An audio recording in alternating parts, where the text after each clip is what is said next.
I think poetry is a message, right? And you pass on a message about an experience or a belief or things that are happening around you. I'm just trying to get an impression across, a message across.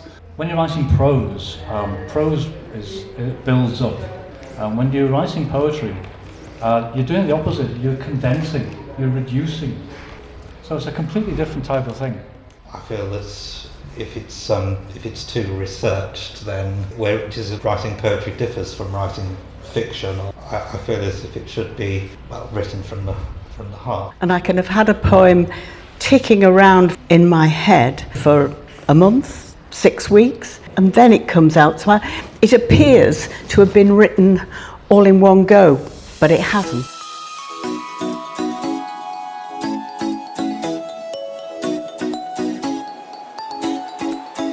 Good afternoon, everybody, and welcome to April's Books and Beverages.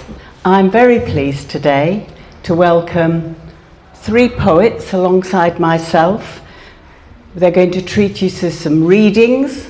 We're going to talk about writing poetry, the pluses and minuses of it, and give you a little taste of what it's like, perhaps, to be a poet. So I'm very pleased to introduce Peter Burgham, Steve Singleton, and Peter Donnelly, and myself, Kate Swan. We will start with a reading, so I'll ask Peter at the end if he would like to read something to you. This is to give you an idea of the sort of poetry that we all write. And if you can't hear, will you please let us know? We will use microphones, but I know sometimes they're not easy to use. But please say if you can't hear. Okay, can you hear me? Yes. Okay. Just a little bit of background. I'm Peter Burgham. I live in York. I'm originally from Liverpool, and this poem I'm going to read you is based in Liverpool, it's set in Liverpool. It's set in a place called Singleton Park. And in 1990, the Marie Curie organisation, charity, planted 1 million daffodils in Singleton Park. Now, I know you all know what daffodils look like, but for those that may not know what 1 million, that's about 100 or 200 or so. So 1 million, you can imagine, it's a lot of daffodils. It's a fantastic charity. They raised £1 a ball immediately. So this is called 1 million suns, suns as in the sky. They've bulled 1 million suns in the grass of Singleton Park, assembled, primed and classified, a weapon of mass construction, an army of the heart. Hear then this call to arms, let it trigger just one spark, one flicker of hope or foolish pride, this solar-powered beacon, this natural work of art. For here is no artificial invention. Here is a flotilla of sou'wester volunteers in a sea of green. A procession of torches, fisting defiance at unwelcome invaders. A legion of heroes on the march, a flashed flood of hazard warning lights. An exultation of church bells ringing, a fanfare of golden trumpets singing loud as smiles. Rank after rank of New York cabs, canaries fluttering and dancing, ballerinas on pas de valse. Easter bonnets tipping at the trees, the periscopes of children's submarines, swan necks basking in the breeze. Swaying flags of the Brazilian nation, a golden wave of Beatlemania inspiring the fab generation. They are the windmills of your imagination. They are the fair of yellow caps. For these are not just stems of flowers to be picked by passing girls, chewing gum and junking pills who chide, what difference does it make, eh, lad? We should ask old Billy, sitting beside the lake, how easily we hide, how we can all become lost in the crowd amongst the ghosts of stolen daffodils. Apologies for the dreadful pun at the end. Thank you, Peter. I like the accent. I like the feeling you give with that. That's great. I'm Steve, what would you like to read for us?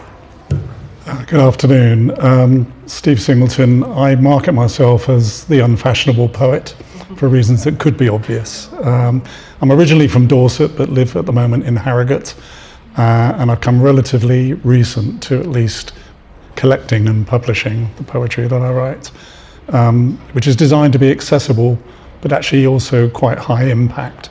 So the poem I'm going to read is called Street Kid. The background to this is, hands up anybody who's seen the film Lion. But then you'll know the subject of Lion. It's about a young boy who gets lost on the Indian railway system and becomes a street kid. The other element of the background is the result of some jury service I did in Bradford. Okay, so Street Kid.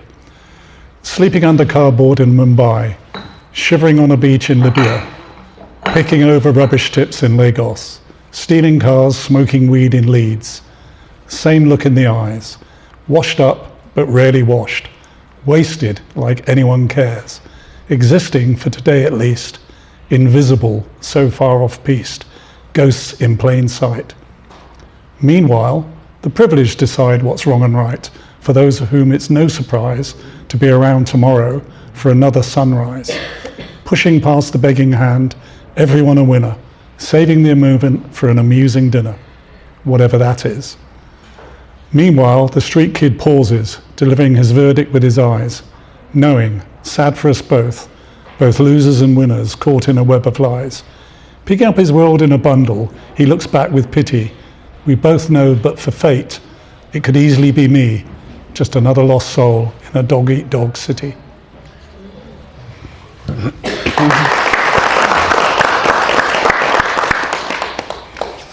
Thank you, Steve. Peter, what will you read for us? Hello, yes, my name's Peter Donnelly. I publish as Peter J. Donnelly to distinguish myself from another poet of the same name. And I live in York, but I come to visit Harrogate quite a bit. And I have family living nearby in Ripon, so I know the area quite well. And I'd like to read you the title poem, titular poem, of my first published collection, which is, I think it qualifies as a chapbook rather than a full-length collection, called The 2nd of August. And this poem was a runner-up in a national competition a few years ago.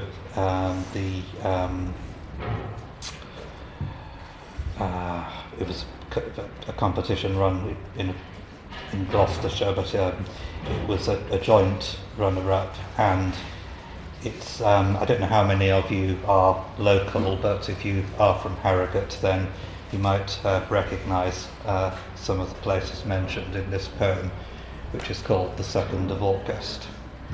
Just 1 moment, please.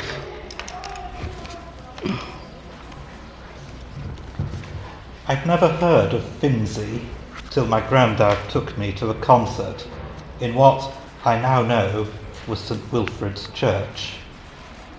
We got lost on the way back as well as wet. He knocked on a random door at 11 p.m. to ask the way. It turned out to be the home of a doctor whose daughter he'd taught. He knew everyone in Harrogate. It's strange how I remembered it last night going to bed, then today discovered it was exactly 19 years ago that Finzi once lived in the town, studied at Christ Church, where Grandpa's headstone lies. Had I not had an interview that day for a job I didn't get, I wouldn't have stayed with Grandpa for what turned out to be the last time. When I switched the radio on yesterday and the clarinet concerto in C minor was playing, it would have meant nothing to me. I don't know what I'd have bought my mother for her 60th birthday, but it wouldn't have been that CD.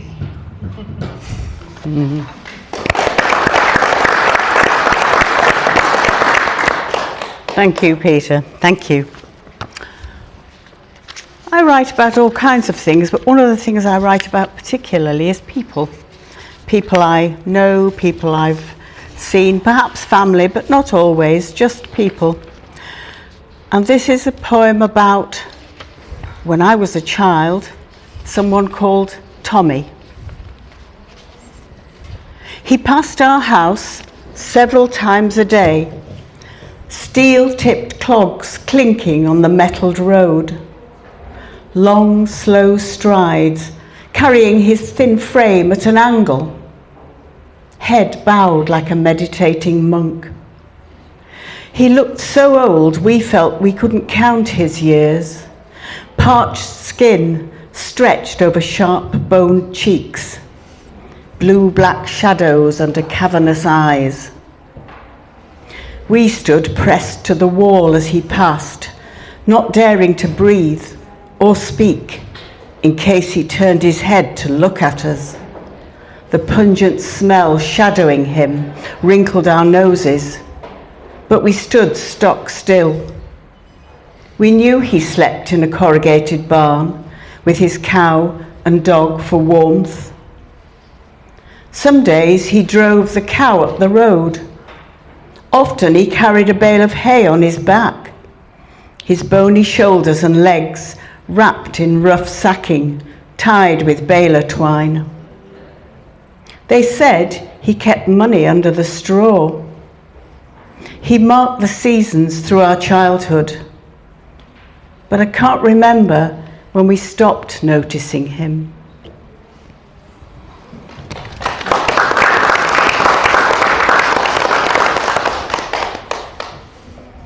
So I think you'll agree we've heard 4 very different poems, different subjects, different angles of writing. I thought we might start by discussing what makes it a poem. What is it about the way that something is written that you think it's a poem, not prose? Peter, you're poised to answer. Yes, well, I think many people, if they'd seen that, what I just read, or they heard it, they may have said, the first thing they may have said was, well, it doesn't rhyme, because I think there still is an expectation amongst some people that a poem should rhyme. And I have experimented myself with writing rhyming poetry, well, I think there's a distinction between writing verse and writing poetry, and a lot of people can write verse, and it's not necessarily poetry. And I think at some stage people have latched onto that and thought, well, so long as it looks like a poem on the page, then it doesn't matter if it's what it's actually saying. And I don't agree with that either, because if it is just prose chopped up, then it's you can't call it a poem. And I hope there were things in that which perhaps people who are more familiar with poetry would recognise. I mean, there were some slight rhymes in it at the end. There was almost a couplet at the end. I don't think I used any similes or metaphors in that poem, but that's something I try to get in where I can, without wanting to sound too cliched. Thank you, Peter. Yes. Thank you. Well, Steve, how would you define poetry as opposed to prose? I tend not to think too much about it because I do both. Can you hear me okay? You hear me okay now? Okay, sorry about that. So in terms of what I think poetry is, I think poetry is a message, right? And you pass on a message about an experience or a belief or things that are happening around you. For example, some of the best poetry, I think, is actually the lyrics of songs. I'm a baby boomer. If I look at some of the stuff that Bob Dylan wrote, then I think there's a lot of poetry in there. And one could pick lots of other examples. So because I've come to it relatively recently, I've deliberately not worried about the format or the style. I'm just trying to get an impression across, a message across, and it may have rhyme and it may not. So I think, you know, as with Peter, I a fairly liberal interpretation really, but it's all about the message. Peter? Switch on. Okay, I would echo those thoughts. When you're writing prose, it builds up. You build up with adjectives and flowery language, if you like. When you're writing poetry, you're doing the opposite. You're condensing. You're reducing. As Steve said, you're focusing on emotion, whereas prose focuses on description. So it's a completely different type of thing. I think the old quote, the best words in the best order.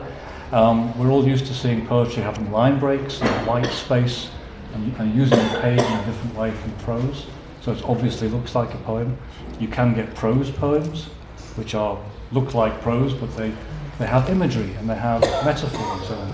And again, these are the things that distinguish prose from poetry, the use of imagery.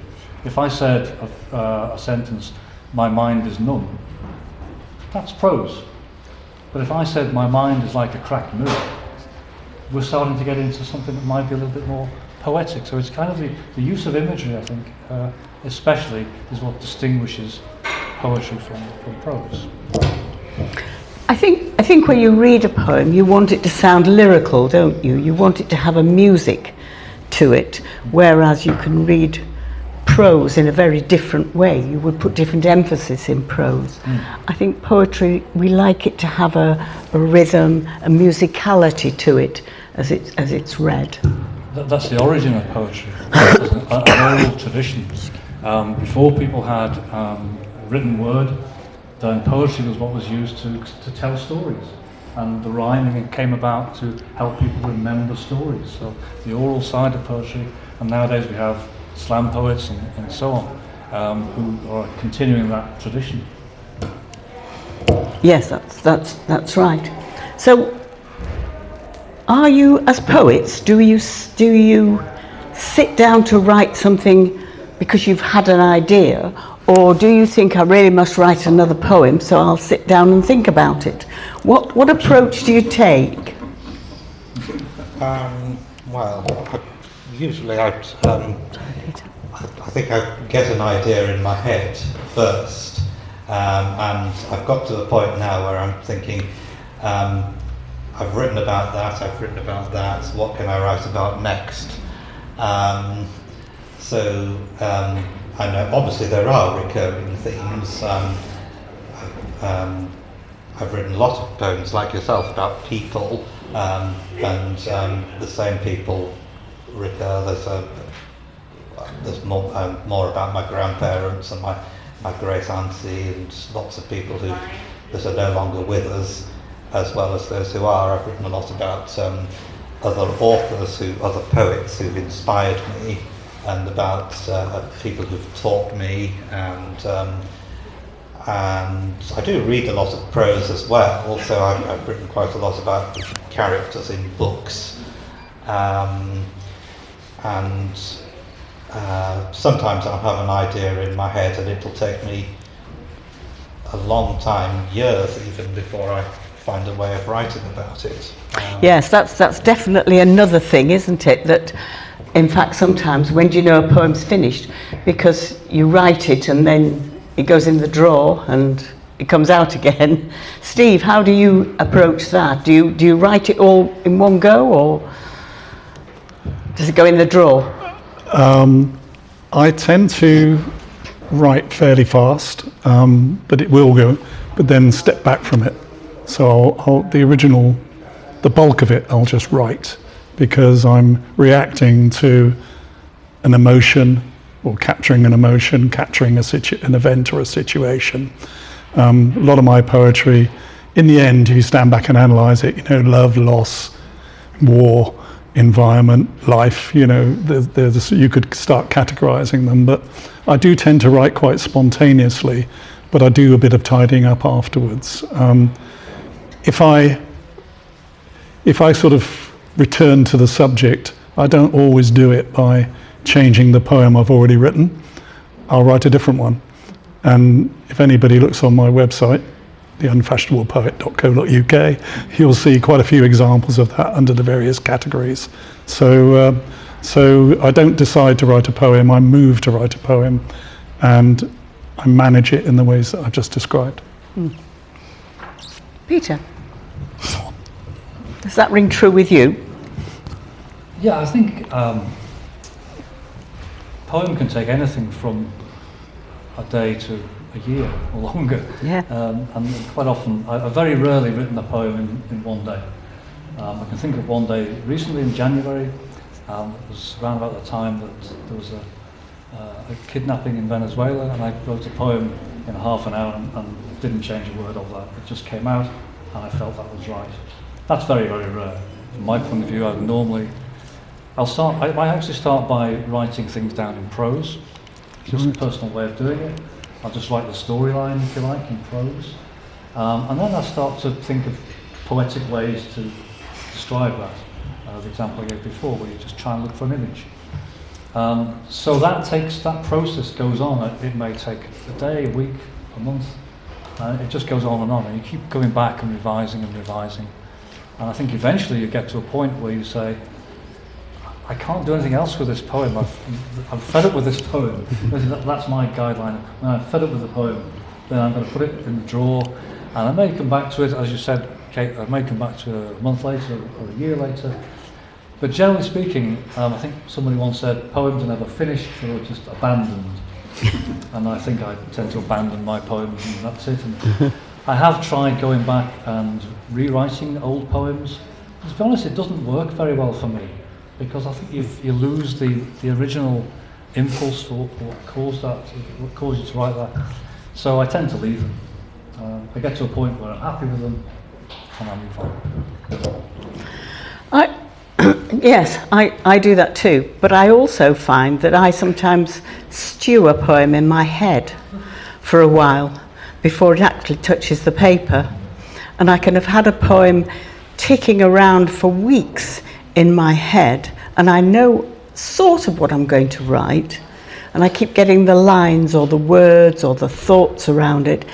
I may not put it down on paper for a month, 6 weeks, and then suddenly I think, oh, I'm going to write this down now, and then it comes out. So it appears to have been written all in one go, but it hasn't. It's been up here going round and round for quite a long time before it hits the page.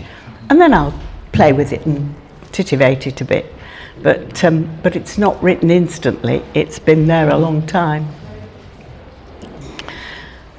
But what gives you the most inspiration, do you think? What is it that you think, yes, I'm going to write about that, and I could write about it over and over again? Anything like that, or is it just momentary?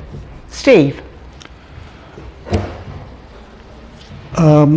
It is momentary, although I recognise a lot of what you've said. I mean, when I first write a poem, and as I said, I put it aside for a short while, I find when I come back to it a second time, then I'm more in the position of being the reader when the writer. When you first write it, you are the writer.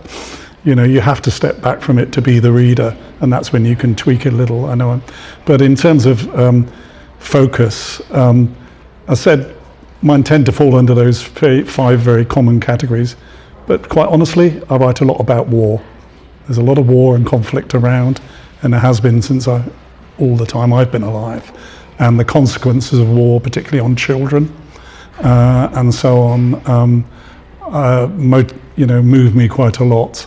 And I think we are in an age now where war is sometimes treated like a computer game, and we're all at one remove, sitting in the comfortable library in Harrogate anyway. So I try and wake myself up and potentially wake others up to the true impact of war. So I do write a lot of war poems. Not to be too depressing today, though. Peter? I think it depends on what I'm currently working on. I do go for months at a time not writing at all, and then perhaps I'll get a project.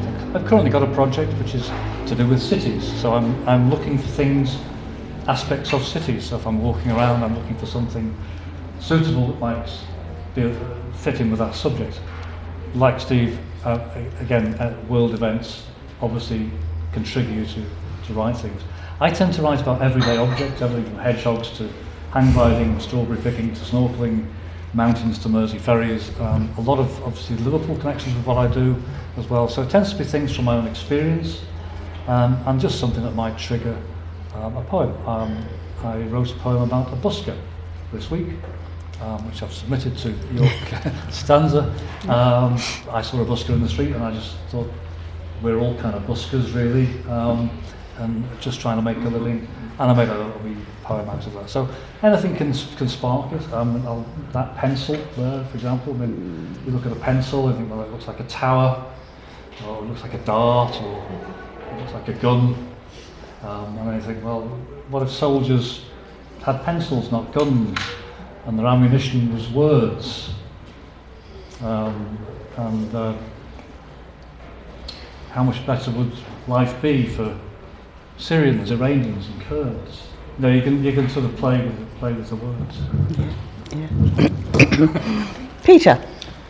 Yes. I would find it, I think, quite difficult to write a poem about war, or a political poem of any description.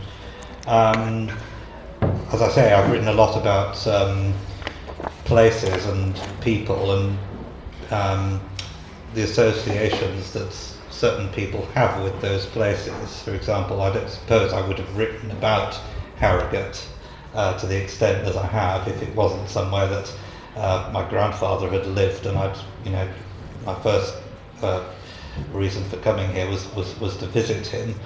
And I've written a lot about nature, about butterflies and moths and orchids, and a lot of the reason for that is because I share an interest in those things with my late great auntie, who was also the subject of many of my poems. Sometimes I feel I'm limited by lack of knowledge. For example, I might want to write a poem about an insect or a bird or a plant, and I just haven't got the scientific knowledge to write about it. And obviously there's it's much easier to research these things in the age of the internet, but it's I feel that if it's too researched, then where it maybe writing poetry differs from writing fiction or non-fiction even, is that it's I feel as if it should be written from the heart without wanting to sound too cliched. And I think I've got to the stage now where I've found my own voice. I obviously have been inspired by a lot of other poets, people who've taught me and people that I've read, but I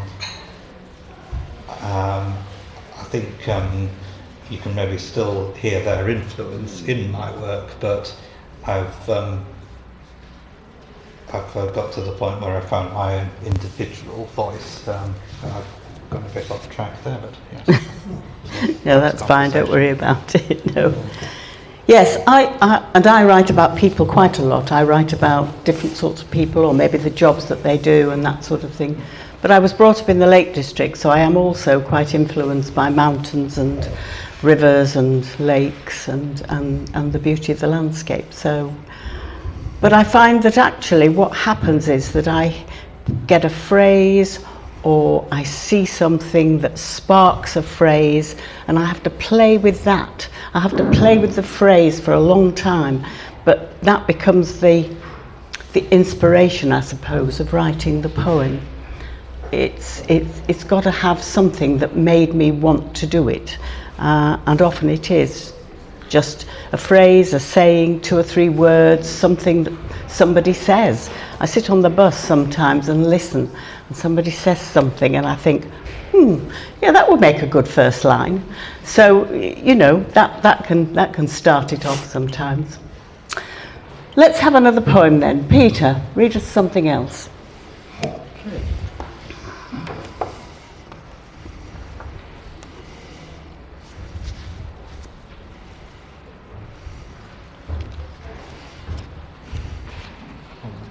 Sorry. Thank you. This is another one with a Liverpool connection, particularly for April. And on the 15th of April in 1989, there was a terrible tragedy at Hillsborough Stadium. A lot of people died, 97 people. And this is my little candle that I've lit for those people. It's called Silver Song. And again, I'll just read this. This is a fairly solemn but short poem.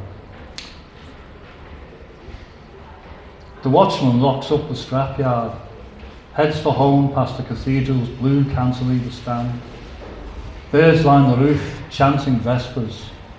Darkness falls. On the street the dispossessed wander, tense as steel. Scourings, the gutter for silver, the end of the lane for copper. Graffiti on the walls screams for the love of God. The river flows on, the stone forever still. When the sun goes down, the frame makers load the portrait, wild dogs escaping cages. Behind the frame, the true picture waits to be found. High above, the lark sings its silver song.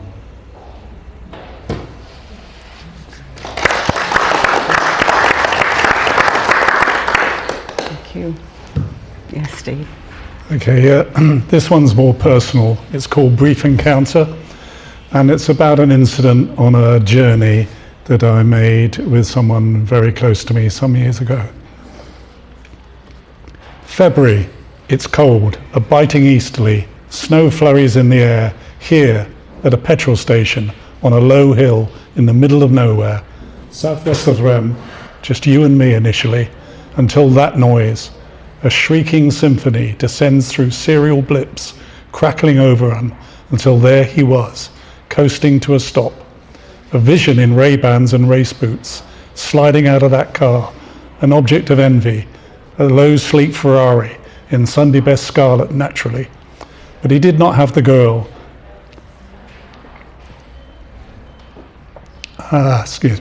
Did not have the girl, brave and beautiful like you, beside me. On our last adventure in our relatively humble BMW. Although you were dying, even though I was smiling, my eyes said I was lying. Then the Ferrari was gone, disappearing like an arrow towards the horizon. It was time to push on to our own destination, Venice, a dream no longer, for our remaining time together, and I will always remember, always.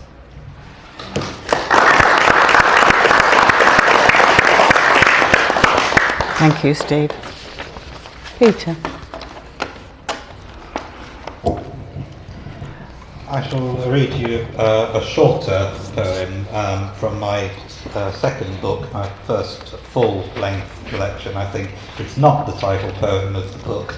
The title, Solving the Puzzle, is one which is actually a rhyming verse poem I wrote about jigsaws, which are a hobby of mine. I've written quite a few poems about jigsaws, but this isn't about jigsaws at all. It's another poem, which, as I say, shorter, about Harrogate, which first appeared in an online magazine called Fragmented Voices, where I've had quite a few poems published. This is called A Town Without a River. Once a politician thought it had a beach, perhaps because their conference was there. in old times a watering place. You can still bathe at the Turkish baths, see ducks in the pond in the valley gardens, hear the ripple of tiny waterfalls along the Elgar walk. No longer may you drink water at the pump room that tastes as salty as the sea to be polite. I'd like to have asked them the name of the river they thought ran through the town, or if they spelt it Harrogate. Good question for an MP.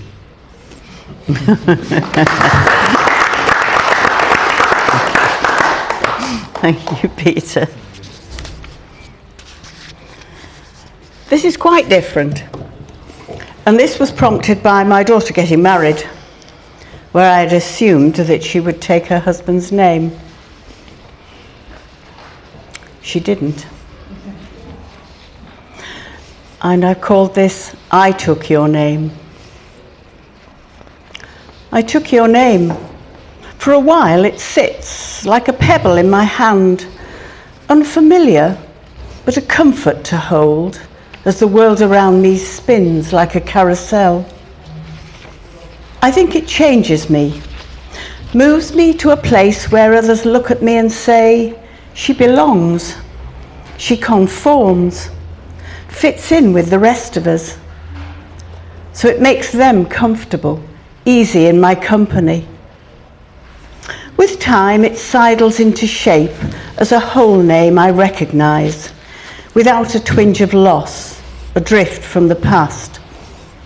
When we give it to our child, I take possession, hand it over easily to doctors, teachers, girls in shops, as if it had always been mine. I've grown to fit the shape of it, slid into the hierarchy of women who carried the name before. Our daughter keeps this name, gives it to her girls.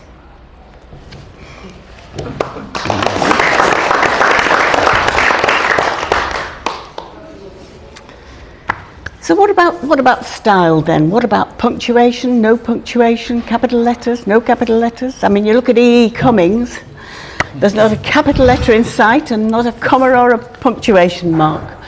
Yes, well... what do you think? I certainly think you need to have punctuation. I wouldn't not use it at all. I'm not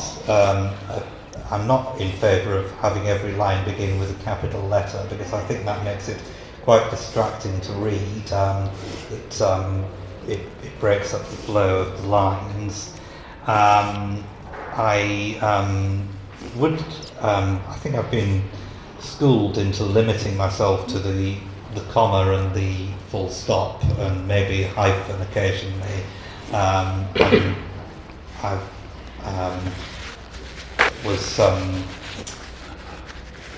greatly influenced by the Welsh poet Gillian Clarke, who I met when I was at university in Wales, and for whatever reason she was very much against the use of the semicolon. And I thought, well, if she says that, then that must be right, so you must avoid the semicolon. If I'm quoting somebody in a poem, I would maybe tend to use italics rather than quotation marks, as I would unlike if I was writing prose, I would use quotation marks.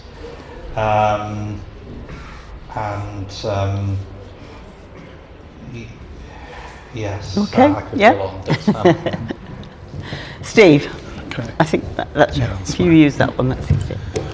Yeah, I think I'd agree that I don't use full punctuation when I'm writing. In fact, most of the punctuation is just whether I've broken even a sentence up into more than one line, and I sometimes do that because of the way the idea reads. So I would limit myself mostly to commas for pace and for pause, which is, I guess, their role. But also, I don't use full stops. I commit the crime of using capital letters. I promise not to do that again at the start of sentences. Oh, I promise you. your choice. Well, it's half a sentence, yeah. Every line. No, it's as you can see, I'm still learning a lot. But yes, I would tend to keep it simple, and certainly it's very different from the way I would write a complete document.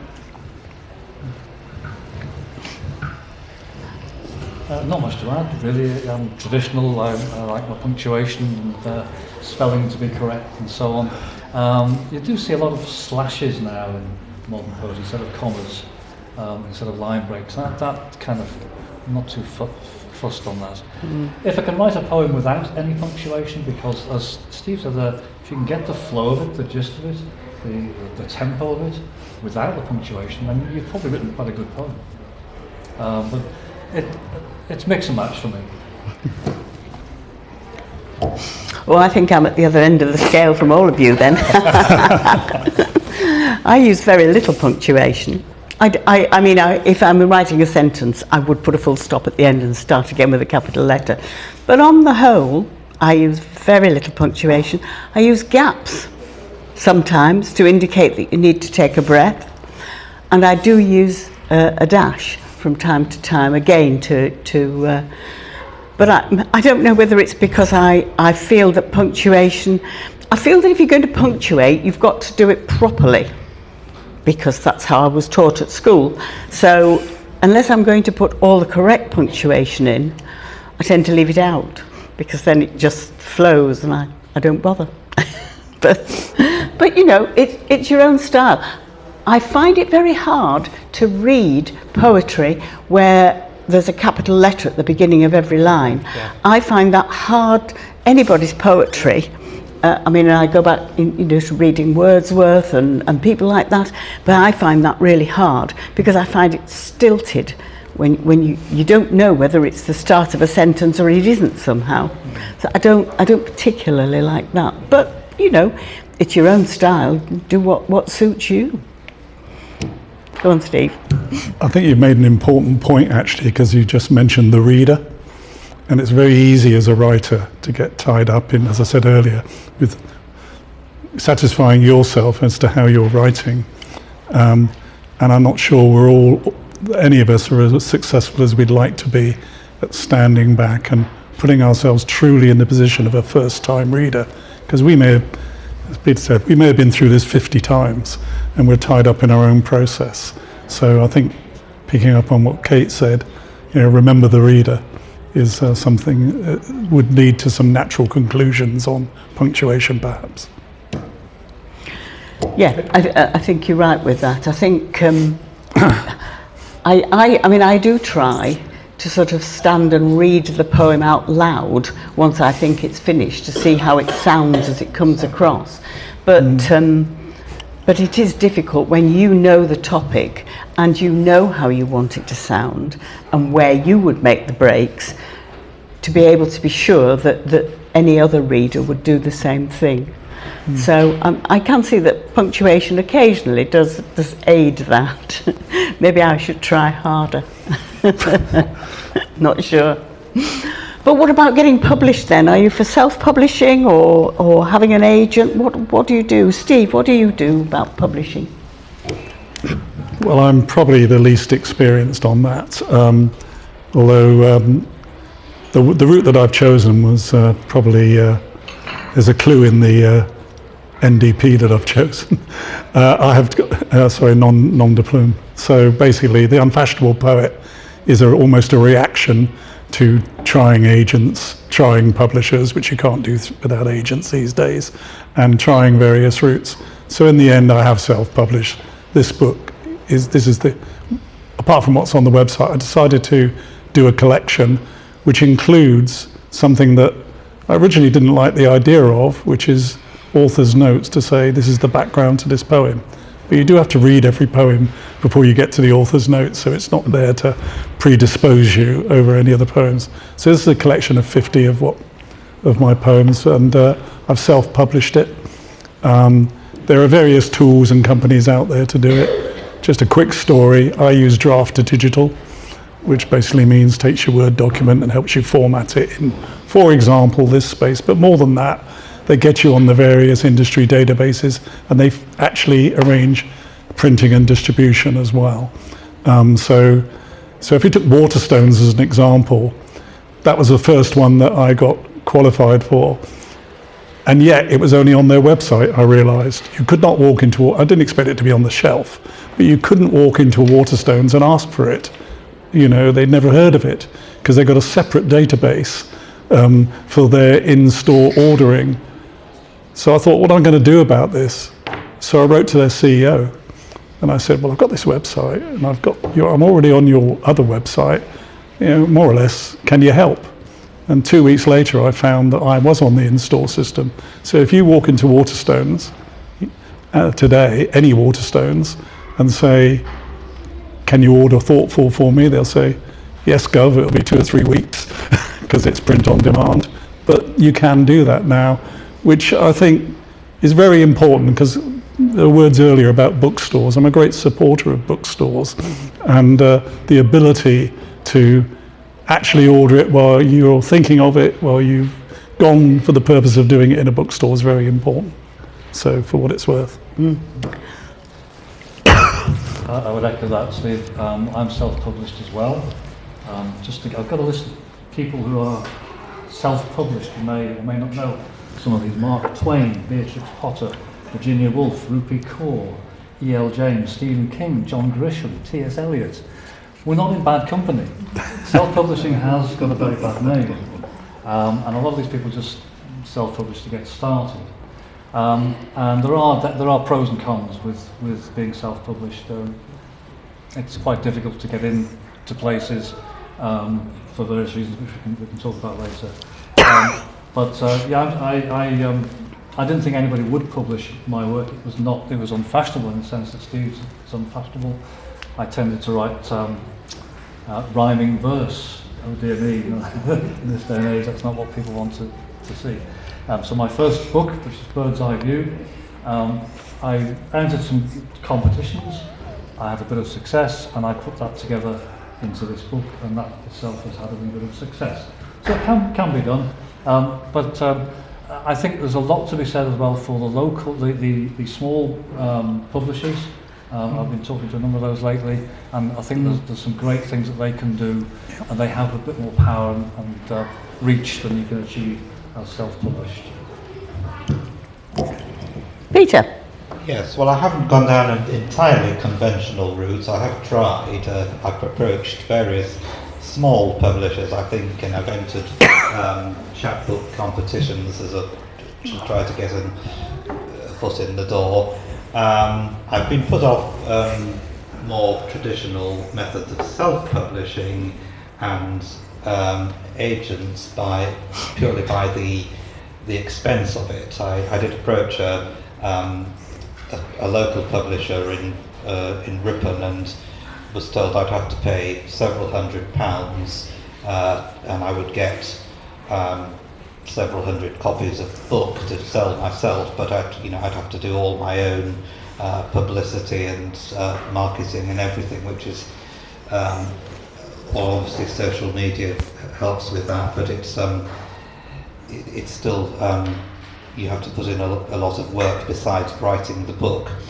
And so I don't know how I discovered this publisher called Alien Buddha Press, but I've discovered them, I believe, through social media. Whether they approached me or the other way around, I can't remember. But they said to me that I would have to pay the equivalent of about £70, and I would have to buy a minimum of 10 copies, and I could pay more to buy more than that if I wanted. And that's at a discounted price, and I can always buy a minimum of 10 at a discounted price. And my books are available to buy on Amazon, and one of the greatest challenges I've found since getting my books published is that many people are reluctant to buy books off Amazon because they don't like what it's done to, well, certainly to second-hand bookshops and also to traditional bookshops. Yeah, that's true. And I agree to an extent, but I think many people must buy things off Amazon without realising it. And I think if it wasn't there, I think we would regret it. And so, as I say, you can, if you don't want to buy books off Amazon, then I do have them to sell myself. But I have approached bookshops some of whom have been reluctant to buy it for the reasons they won't go into, and others have accepted donated copies from myself. I've managed to get a few into the libraries as well, some by donation and some more generously. They've offered to buy copies of my books. Yeah, So, they're often willing to help, really, yes, aren't they, other libraries? I think so- that's quite so good. If, Yeah. You will find, I think some of my books are available in Ripon Library, and if any of you ever go to York, you can find them there. But Oh, that's good. Yes, I think the libraries generally are quite happy to take copies. Certainly if you donate them, but Yeah. some libraries will buy them and put them in, so that's quite good. Yes, yes. Right, let's have another poem then, because we're going to run out of time if we're not careful. I'm sure we can chat for hours about poetry and writing poetry, but let's have another one. Peter.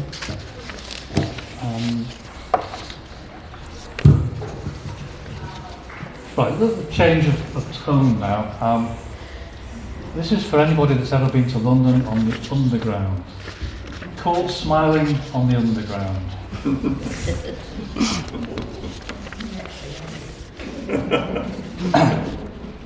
On the Underground today, the police arrested a man for smiling. And when I first wrote that a few years ago, it sounds a bit more sinister now. Police would like to interview any of the following witnesses. The overburdened magistrate who's had a trying day. The unemployed ventriloquist with nothing much to say. The drunken mathematician who's lost count of the bars. The overpaid astrologer who counts her lucky stars. The dieting diamond dealer who thought he'd lost a stone.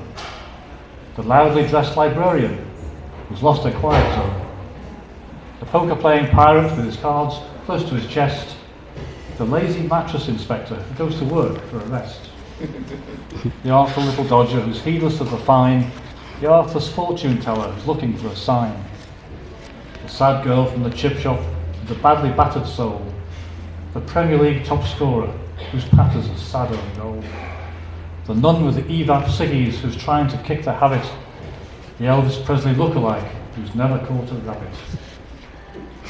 A man was caught badly scamming on the Underground today, and if you blinked, you missed it.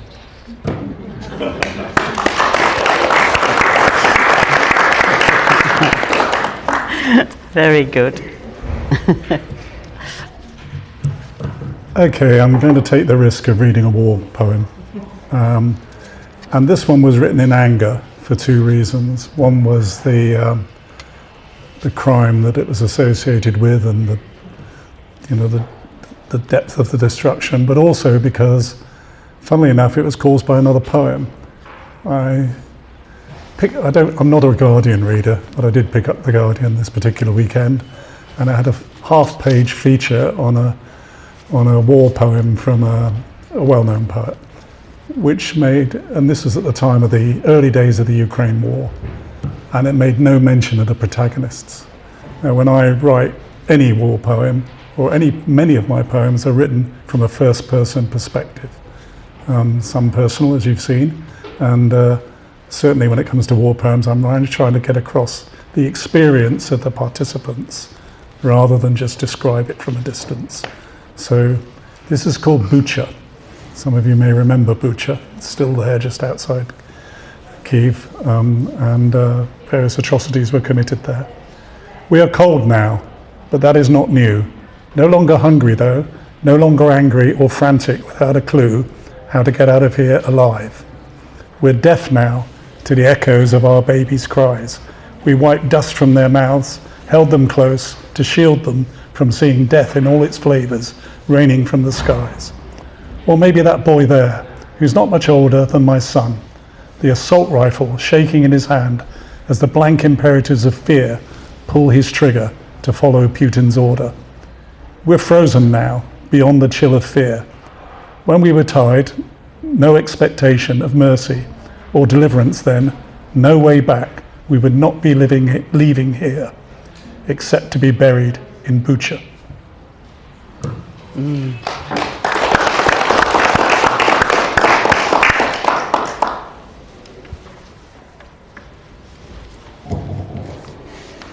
I'll read you a poem from my most recently published book, Bloom and Grow. This one I paid an artist to design a cover for me, and I think it does stand in its favour rather than the other two, which I suspect are AI generated. But so far it hasn't helped to sell any more copies of the book. However, I do only have one copy of it left, which if anybody wishes to buy it, I would be willing to part with it. The book's called Bloom and Grow, but the poem I'll read, it's again another poem about where we are. It's a poem that was first included in an anthology put together by the Ripon Poetry Festival, where I've had over the years quite a few things published. I did win second prize in their competition once, not with this poem, but this is called Wild Raspberries in Harrogate. There are tales I could tell about picking blackberries in the countryside or even in town, how they were sour or rotten when I bit into one or stained my finger and thumb. I could say how I was worried that they'd be poisoned with exhaust from passing traffic, how the thorns pricked me.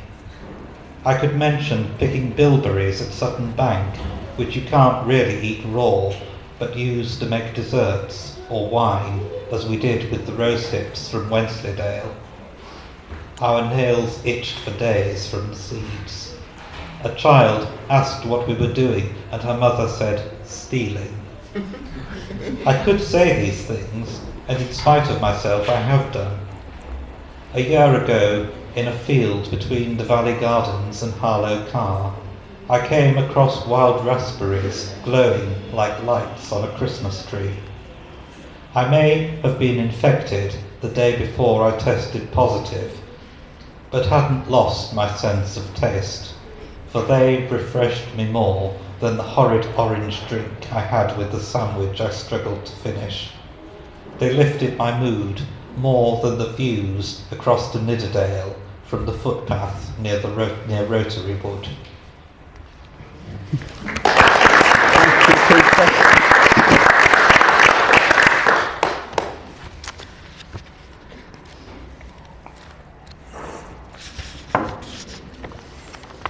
And I'm going to give you a little insight into my misspent youth.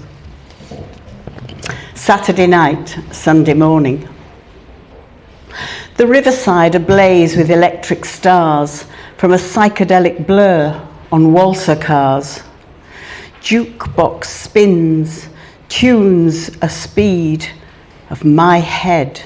We fly through the night again and again. Borrowed skirts, back-combed hair, we dress to impress for the forbidden taste of delicious risk. Gone tomorrow, but here today, a fairground life. Another shilling, another dream ride. He spins the car, mouths the words to love me do. Dark hair curled over upturned collar, takes a comb from the pocket of his drainpipe jeans. On the last bus, we relive edges of danger, smouldering eyes, gravelly voice from capstan full strength. Next morning, Early, the ground shakes from the rumble of wagons. I slowly rise, tousle-headed. The brown-eyed boy has moved on.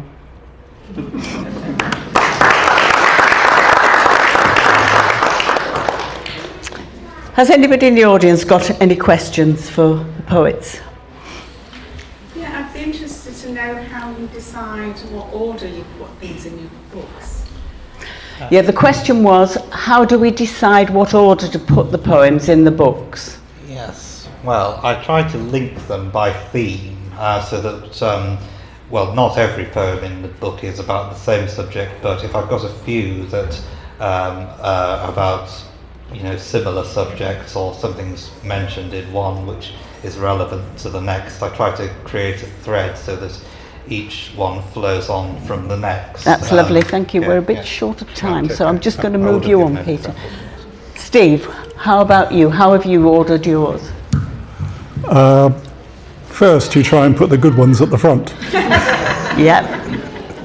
because that's what sells. But more seriously, across the 5 themes I've mentioned, I tend to rotate them, just so that to maintain the interest. Otherwise, people are slashing their wrists after the 4th poem section. I don't know what's so difficult. This is Nexus, my poetic journal from 1900 to the present day. 2 poems for every decade, and they're in that sequence. You're the man. Yes, I tend to split them up into sort of themes. I often have themes like if they're poems from places, then I call it postcards, and then it's just describing different places or things like that. So that's how I do it. Yes. I wrote a very short poem as a child, and that was it. That was my contribution to literature. So I was wondering about your beginnings and what kept you going. Yes, the question is about our beginnings. The questioner wrote a poem as a child. That was it. So what kept us going? Well, I wrote a poem as a child as well, but I didn't stop there. I did stop for quite a long time, and then didn't take it up again until I was nearly an adult. But thankfully, when I was at school in the 6th form, I was taught by the poet Carol Bromley, who was very... she encouraged people to write poetry, so that's how I kept doing it. 30 years ago, I sat down to write a novel, and it took days and weeks. And as a diversion, because it was so boring, I started writing poems, which were short and quick, and I found I could say in 1 page what I could say in 100. So I've stuck with poetry ever since. Yeah, I guess I started through sort of a pent-up internal demand. Very busy career, lots of travel, lots of meetings, lots of everything. And I just felt when I go back 15, 20 years, I just felt the need to get some of this other stuff out. Yes, and I was definitely started by an excellent English teacher. I had 2 very good English teachers, and they certainly started me off. But having had a busy career, I decided that when I retired, I would write poetry. And I think a little bit the same as Peter. I quite like to write a novel, but I haven't got the patience. But I could write a poem and get it down on the paper. So I feel it's a bit of impatience and laziness that makes me write poetry rather than anything else. We've come to the end. Oh, sorry. Yeah. Do you write for yourself, or do you write for commercial purposes to sell? I definitely write for myself, definitely, because the themes that I write about are things that are important to me, incidents, people, themes. It's definitely for me. One word answer, Peter?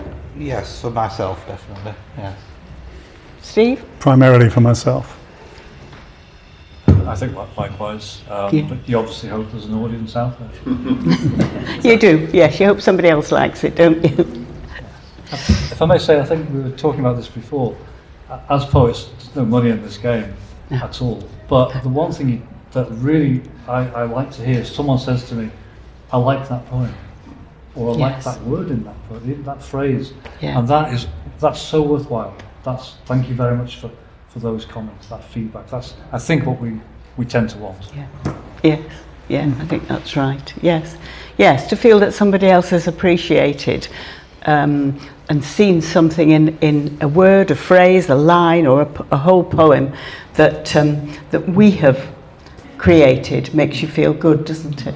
Yes, it does. A lot of work goes into each poem, I think, for Yes. most people. Yes. And sometimes a poem can look very simple and easy, and maybe the reader doesn't understand the work that's got into that. So to get the appreciation, that's doubly rewarding. Yes. Yes, I think that's right. Well, we have come to the end of our time. We have all brought books and put them on this table over there if you'd like to have a look. Or please come up and talk to us and ask us about our writing or our poetry. But can we please thank everybody in the traditional way